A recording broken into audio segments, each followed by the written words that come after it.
कि अब हम ना दरी बिछाएंगे और ना ही आपका टूटा रिक्शा चलाएंगे। हम आसमान में पतंग उड़ाने के लिए आए हैं, हम मुसलमानों की क़यादत बनाने के लिए आए हैं, मुसलमानों को एक छत के नीचे लेने के लिए आए हैं।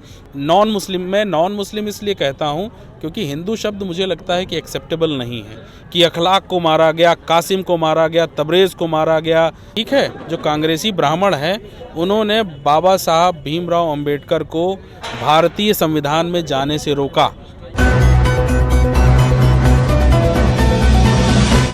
403 सीट की अगर बात की जाए, सिर्फ सेना आ रही है मैदान में, समाजवादी पहले से ही है, बहुजन समाज पार्टी है, बीजेपी है, इतनी बड़ी बड़ी दिग्गज पार्टियां हैं। उस बीच AIMIM 100 सीटों पे से लड़ रही है और कह रही है कि हम किंग मेकर का काम करेंगे। तो ये कैसे होगा और क्या लगता है आपको, आपका जो सपना है यूपी में वो साकार हो पाएगा? देखिए, हमने पहले भी कहा कि हम यहाँ हराने जिताने के लिए नहीं, हम मुसलमानों की क़यादत बनाने के लिए आए हैं, मुसलमानों को एक छत के नीचे लेने के लिए आए हैं, मुसलमानों के ऊपर हो रहे अत्याचारों को हम जवाब देने आए हैं। हाँ, हम शासन सत्ता की भी अब बात करते हैं क्योंकि ये सारी अधिकार हमें शासन सत्ता में पहुंचने के बाद मिलेंगे, तो ये निश्चित रूप से हम उसकी तैयारी भी कर रहे हैं। तो और क्या सिर्फ मुसलमानों की पार्टी है? नहीं, देखिए, जब हम बात करते हैं जुल्म जातियों की, हम जुल्म जातियों के आधार पर बात कर रहे हैं। 2014 से लेकर के 2021 हो गया है। आप 2014 से 21 के बीच में 7 वर्ष के समय में आप ये पाएंगे कि अखलाक को मारा गया, कासिम को मारा गया, तबरेज़ को मारा गया, राबिया को के साथ किस तरह से गंदी हरकत हुई है। ये सारी घटनाओं को अगर आप देख लेंगे तो हम जुल्म जातियों की बात करते हैं। और रही बात आप सिर्फ मुसलमानों की बात कर रहे हैं, तो नहीं, ओवैसी साहब ने रोहित वेमुला को लेकर के संसद में ज़ोरदार आवाज़ उठाई। उसके बाद आप बहन मनीषा के लिए हाथरस में जो बहुत बड़ा कांड हुआ, बहुत बड़ी घटना हुई, इसको लेकर के ओवैसी साहब ने आवाज़ उठाई। उस पर तो बीजेपी सरकार कह रही है ना कि कार्रवाई हो रही है, CBI जांच लगी हुई है, जो दूध का दूध पानी का पानी हो जाएगा, सामने आ जाएगी। भाई ये बताइए, किसी के साथ कोई घटना हो जाए तो उसको क्या वास्तव में न्याय मिल पाता है? न्याय नहीं मिलता है। ठीक है, हम उस न्याय की बात कर रहे हैं। हम ये बात कर रहे हैं कि जाति और धर्म के आधार पर ऐसे अत्याचार क्यों हो रहे हैं, हम इसकी बात कर रहे हैं। और अगर आपको लगता है कि मनीषा बहन को अगर न्याय मिला है तो ये भी आज का एक प्रश्न चिन्ह है। मैं और भी एक इस चीज़ में ऐड करता हूँ कि जब कभी भी कोई कहीं पर कोई घटना होती है, किसी मैं नॉन मुस्लिम इसलिए कहता हूँ क्योंकि हिंदू शब्द मुझे लगता है कि एक्सेप्टेबल नहीं है। हिंदू शब्द के नाम पर बहुत सारे अत्याचार होते हुए आए हैं। मैं ये कह रहा हूँ कि अगर किसी SC ST पर कोई अत्याचार होता है या कहीं कोई घटना होती है तो उसको हिंदू नाम दे करके धार्मिक उन्माद फैलाने का काम भारतीय जनता पार्टी और RSS करती है। आप देखेंगे कि गुजरात के ऊना में 4 चमारों को नंगा करके मारा गया। क्यों मारा गया? उनको गाय के नाम पर मारा गया है ना। और मारने वाले कौन से हैं? ये वही लोग हैं जो सदियों से इस देश में गैर बराबरी की व्यवस्था को जिंदा रखना चाहते हैं और उसी के आधार पर मानवों पर अत्याचार करते हैं। लेकिन जब ये बात कही जाती है सबका साथ सबका विकास, कितना आपको लगता है कि ये बात कितनी मतलब खड़ी उतरती है अपने आप में भारत में? देखिए, एकदम साफ बात है, ये राजनीतिक जुमले हैं।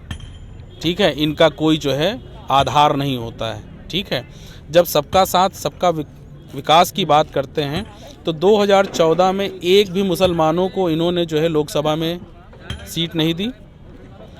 आप देखेंगे कि आज की लोकसभा की जो कैबिनेट है उसमें एक भी मुसलमान नुमाइंदा चुन करके नहीं पहुंचा है। 2 लोग हैं, मुख्तार अब्बास नकवी और मोहसिन रजा और आपके शहनवाज हुसैन।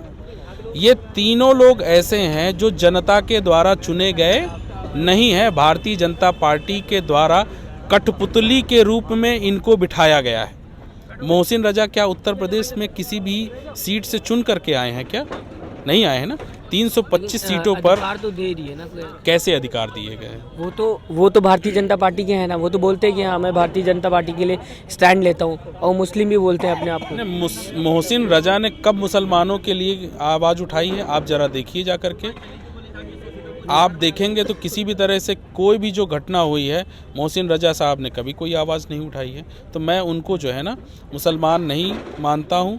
जो मुसलमान की हित की बात नहीं करता, उसके ऊपर हो रहे अत्याचारों को लेकर के संजीदा नहीं है, मैं उनको जो है भारतीय जनता पार्टी का एक नुमाइंदा या एजेंट के रूप में मानता हूँ। सर, आज की राजनीति अगर बात की जाए जातिवाद पे टिकी हुई है।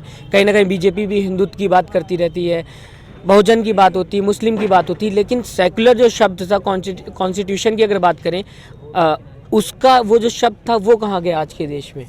देखिए, सेकुलर शब्द के आधार पर ही इस देश में सबसे ज़्यादा गंदगी फैलाई गई। जातिवाद के आधार पर अगर आप बात करेंगे ना, तो इस देश में जब 1952 में पहला इलेक्शन हुआ, पहला आम चुनाव हुआ, तो यही ब्राह्मणी कांग्रेस वालों ने, ठीक है, जो कांग्रेसी ब्राह्मण हैं, उन्होंने बाबा साहब भीमराव अंबेडकर को भारतीय संविधान में जाने से रोका, उनको हरवाने का काम किया। यही वो जाति व्यवस्था आज की नहीं है, ये पुराने से चली हुई आ रही है। अब पिछले 7 वर्षों में इस देश में और इस प्रदेश में भारतीय जनता पार्टी के माध्यम से, आरएसएस की गाइडलाइन के माध्यम से जाति और धर्म को मजबूत किया गया है। जाति और धर्म के आधार पर अत्याचार हुए हैं, जाति और धर्म के आधार पर राजनीतिक दायरा तय किया जा रहा है। सर, अभी जैसे कि मैंने पूछा था 100 सीट आप लोग लड़ रहे हो, 100 सीटों पे, तो कैसे आप किंग मेकर का काम करेंगे, मैं आखिरी में जानना चाहूँगा। देखिए, किंग मेकर तो अगर आप कहेंगे ना, तो कांशीराम साहब थे। कांशीराम साहब ने अपनी जो है 60 सीटें लेकर के उत्तर प्रदेश में सरकार बनाई, 95 में बनी है ना सरकार। तो हम ये नहीं कह सकते हम किंग मेकर नहीं, हम शासन करने के लिए आए हैं। 100 सीटों पे शासन? 100 नहीं, एक सीट पर तो जगदम्बिका पाल साहब बन गए हैं, उनके पास तो कोई नहीं था। अगर आप सीटों की बात करेंगे तो देवे गौड़ा के पास कितनी सीटें थी, अगर सीटों की बात करेंगे तो विश्वनाथ प्रताप सिंह जी के पास कितनी सीटें थी। AIMIM अपना सीएम बना पाएगी? नहीं, बिल्कुल बनाएगी। हम सीएम भी बनेंगे और पीएम भी बनेंगे। हम सीटों के हिसाब से नहीं, इस देश में हक और अधिकार के आधार पर हम शासन सत्ता में आएंगे। सर, जो मुसलमान समाजवादी का है वो उसी का रहेगा, जो बीजेपी का है वो बीजेपी में रहेगा, जो बहुजन समाज पार्टी का है वो बहुजन में रहेगा। ऐसे में कुछ ही चुनिंदे मुसलमान होंगे जो स्पीच के बाद वोट में आपका तब्दील होंगे। तो ऐसे में 100 की 100 जीतना तो बहुत मुश्किल है। तो क्या अपना सीएम बनाना ये कितना दूर का रास्ता आपको लगता है? देखिए, यहाँ पर जितने भी लोग हैं, ओवैसी साहब के आने से पहले सपा में ही रहे होंगे ना, सपा या कांग्रेस को वोट दिया होगा ना। आप लोग सपा में थे? आप लोग आप देखिए ना, सपा या कांग्रेस या बसपा में ही दिया होगा ना। जब ओवैसी साहब नहीं है यहाँ, तो सपा या बसपा या कांग्रेस में ही तो दिया होगा।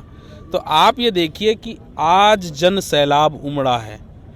आप देखेंगे कि ओवैसी साहब की आवाज़ पर इस उत्तर प्रदेश का मुसलमान एकजुट हो चुका है, एक छत के नीचे आ चुका है। क्यों? क्योंकि उसको अपने अधिकार चाहिए। इस देश में जो दोहरा नागरिकता का आरोप लगाया जा रहा है, उससे मुक्ति चाहिए।